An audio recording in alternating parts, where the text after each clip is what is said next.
Hello everybody, and welcome again to my home here at the Hunters Trust in Edinburgh.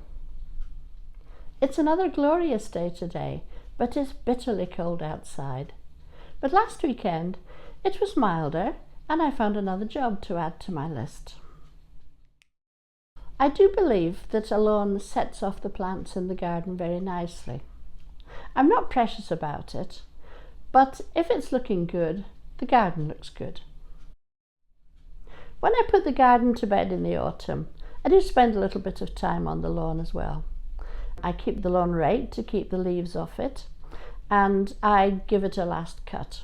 And partway through the winter, I'll give it another cut too, because although the grass doesn't grow very quickly at all, it does grow a bit and it gets a little bit messy.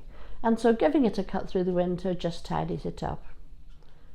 So it had got to the stage where the lawn really didn't look very good at all. So last weekend, lovely day, relatively warm, I was able to spend some time sorting it out.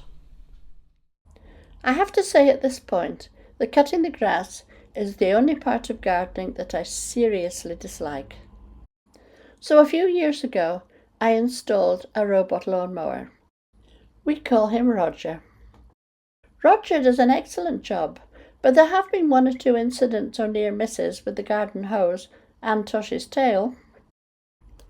Every day from April to October, Roger comes out once a day, trundles round the garden, cuts off just a tiny amount, and then goes back to his kennel after an hour. But back to my messy late winter lawn.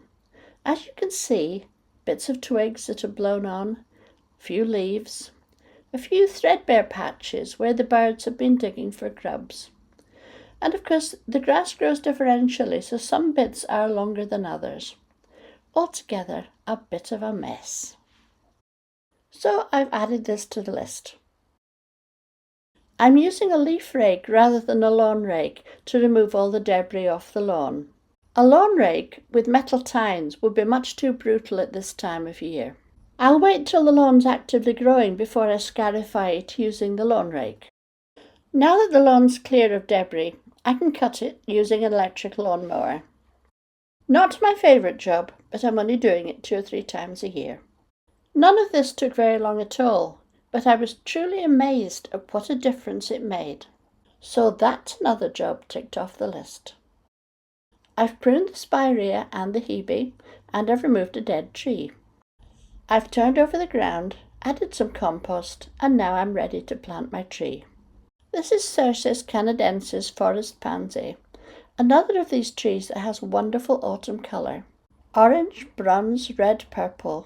Should be wonderful. You might have missed seeing Tosh, but he sent his apologies. It was just too cold to be out there. Well, thank you very much for watching.